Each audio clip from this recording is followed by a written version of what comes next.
Zdravo i dobrodojdovte во уште едно видео на каналот Ти можеш. Темата на ова видео, како што можете да видите во насловот, е зависта. Инспирацијата за ова видео ја добив од една млада девојка, која меѓу другото ми постави прашање дали ако чувствува завист е лоша личност. И бидејќи знаете дека јас не сакам да одговарам со да или не, решив подетално да го објаснам своето мислење, својот став за зависта, но и за тоа дали е лоша или не, бидејќи мислам дека повеќе луѓе се соочуваат со слични прашања, односно со проблеми и предизвици, да ги чувствуваат непријатните емоции. Иако во видео ќе биде конкретна тема зависта, меѓутоа тоа се однесува на сите непријатни емоции и на дозволата, односно забраната, да ги чувствуваме тие емоции, исплашени или убедени дека на тој начин ќе бидеме лоши или помалку добри луѓе. Приказната која што ми ја раскаже девојката за да ми објасни како дошла до тоа дека чувствува завист и што е тоа што ја плаши во сето тоа, има делови и елементи кои што ќе ни бидат прилично познати, во кои можеме и да се препознаеме. Имено се работи за другарски однос со другарка која според перцепцијата и проценката на девојката со која разговарав има многу повеќе од неа, односно има повеќе финанси, значи покомотен и подобро среден дом, има поголемо разбирање од родителите, некако се поинтимни, повеќе поврзани, поотворени и почесто патуваат за викенди или пократки одмори, а тоа семејството на девојката со која разговарав не може да си го дозволи. И иако се работи за долгогодишно другарство, како поминале годините, таа разлика меѓу двете семејства се зголемила. Кај едните се зголемиле финансиските можности малку повеќе и тоа мислам дека уште повеќе засилило зависта. Како што веќе напоменав овде, не се работи за завист само заради материјалните работи, туку и за целокупниот однос кој што според перцепцијата на девојката и како ми го пренесе тоа, е многу подобар и таа завидува, бидејќи се работи за долгогодишно другарство, се плаше, не препознае незината другарка дека чувствува завист, па да дојде до некои конфликти, можеби да го изгуби пријателството. И тоа е едната работа. Другата работа е стравот од соочувањето со фактот дека ете и таа може да чувствува завист. Третото е забраната да не го чувствува тоа затоа што така ќе биде лош човек, а е воспитувана да биде добар човек. Моето мислење е дека сите ние во одредени ситуации, во одредени периоди во животот со одредени луѓе сме почувствувале некаква завист.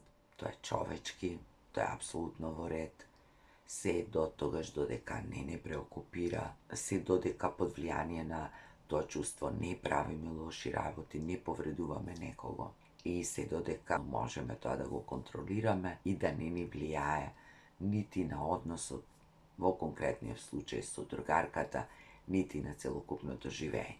Ако таа завист ги надрасне тие граници и почне да представува проблем, да не кочи во живењето затоа што сме обседнати со тоа, еве ја ова го нема, мене ми е вака, мене ми е така, или пак во крајен случај да се биде груб, невнимателен, со намера да се навреди и повреди тој кој што има повеќе, затоа што ние чувствуваме завист за да ни биде полесно. Се некои предизвици со кои треба да се поработи, дури ако е потребно и да се побера стручна помош. Тоа знаете дека го велам во секој видео и за секој поголем предизвик, но освен тоа според мене не е страшно да се чувствува завист. Дури мислам дека овде е и добро што девојката успеала да ја препознае и артикулира својата завист, да ја посочи точно од каде доаѓа, на што се однесува и нормален е и тој некој страв. Дали ако го чувствувам ова, дали ако го споделам со некого, ќе ме гледаат како лош човек, но пак велам, доколку сето тоа не создава додатни предизвици и во личноста која го чувствува тоа, меѓутоа и во односите со другите, и во низиното секојдневие. И не мислам дека е лош човек, затоа што нашите чувства не прават лоши луѓе, туку реакциите, постапките и односот благодарение на тоа што нас не притиска и мачи. Најчесто тоа нема конкретна врска со тоа што другиот или другите го имаат, го поседуваат или ние така сме си замислиле. Доаѓа од нас, односно од нашите потреби, од нашите желби, од нашите соништа, за чие остварување сме немале или немаме доволно финансиска моќ, поддршка од блиските, комуникација, разбирање. И всушност тоа што нам ни фали и што ние сме некако свесни дека го немаме, а би сакале да го имаме. И оттаму доаѓа и таа завист. Различни луѓе завидуваат на различни работи, во различни ситуации може да завидуваме на различни работи, на туѓата среќа, на тоа што ние мислиме дека не можеме да го имаме или го немаме во тој одреден период, на успесите на другите луѓе, на нивните односи, комуникација, пријателства, разбирање со родителите, мирот и динамиката која ја воспоставиле во семејството, можноста често да се патува. Значи, ако сакаме, можеме да најдеме уште многу други причини и поводи за да се чувствуваме така. Понекогаш тоа може дури да ни биде инспиративно и да не натера да размислиме на кој начин можеме и ние да го добиеме тоа или што можеме да направиме со тоа што веќе го имаме или пак да ги испланираме нашите идни активности во насока, да подобриме нешто, да ги подобриме нашите односи, да ги прошириме нашите можности и да направиме работи кои што ќе не прават среќни. Поентата ми е дека воопшто не е проблемот во другите, во тоа што го имаат другите, доколку ние имаме нешто може би помалку и поразлично, а сме среќни и задоволни со тоа што го имаме, како што би било убаво и да сме најчесто, затоа што секогаш имаме работи на кои што можеме да бидеме благодарни. Тогаш заклучокот е дека зависта се појавува предизвикана од конкретни ситуации, меѓутоа тоа е порака за нешто во нас, за нешто што не притиска и мачи, за нешто што го немаме, за нешто што некогаш сме го немали или го немаме и денес. И тоа е во ред, ако така се чувствуваме, знаете дека јас се залагам да ги чувствуваме сите чувства кои што се во спектарот, имам снимано и видеа за тоа, за пријатни и непријатни чувства. Треба многу зрелост, многу мудрост, многу стабилност да можеме да се носиме со тие непријатни чувства. Меѓутоа, дури да го имаме сето тоа, понекогаш може да бидеме неподготвени, може да се изненадиме од себе си, може да не знаеме како да реагираме. Треба да го освестиме тоа и колку што можеме да го сработиме.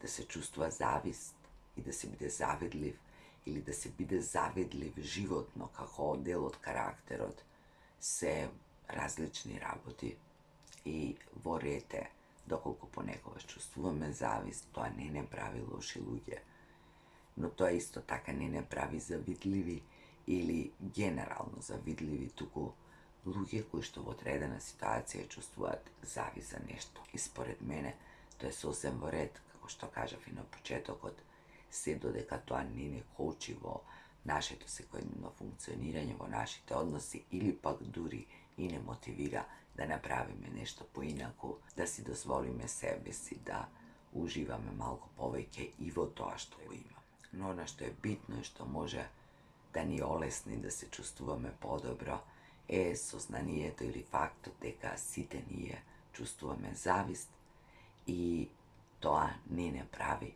лоши луѓе. Ако тоа не е причина да правиме лоши работи, односно да ги навредуваме и повредуваме другите, знам дека знаете, меѓутоа сакам да споделам со вас, внимавај кому завидуваш, затоа што можеби е тоа само твоја перцепција, а е многу далеко од реалноста.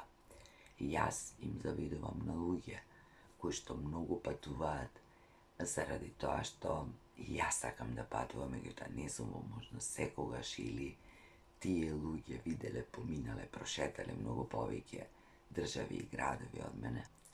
Меѓутоа, не се чувствам зајадлива, злобна, немам лоша мисла, напротив. Јас се радувам на патувањата на другите луѓе. Се радувам и на сликите кои ги испраќаат од патувањата порано, нели? Тие слики беа во албуми и тоа ме инспирирана и мотивирана и јасни животот да видам колку што можам повеќе градови и држави во рамките на моите способности, се разбира, и да бидам благодарна за привилегијата што сум ја имала. Јас ви посакувам се најубаво, ви посакувам, ако чувствувате завист, да не се срамите од тоа, да кажете, да споделите се што е човечко, не ми е туѓо, 1000 пати досега сум кажала, таа завист да ве инспирира, да направите и вие нешто повеќе поинаку, да си исполните некоја желба, сон. Се гледаме во некој следно видео со некоја нова тема и како и секогаш на крајот погледнете ги моите постари видеа, споделите го ова ако мислите дека ќе му служи некому, ставете лајк ако ви се допаѓа видеото, кликнете subscribe, односно притиснете на звончето. Се гледаме наскоро.